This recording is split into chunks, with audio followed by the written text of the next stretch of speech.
பூலோகம் என்பது பொடியாகி போகலாம்.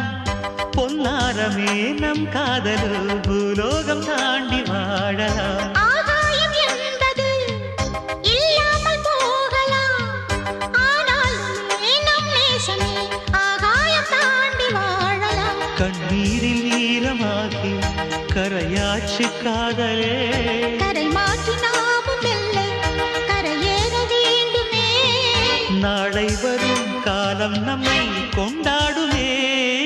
தாஜ்மஹால் தேவையில்லை அன்னமே அன்னமே காடுமலை நதிகள் எல்லாம்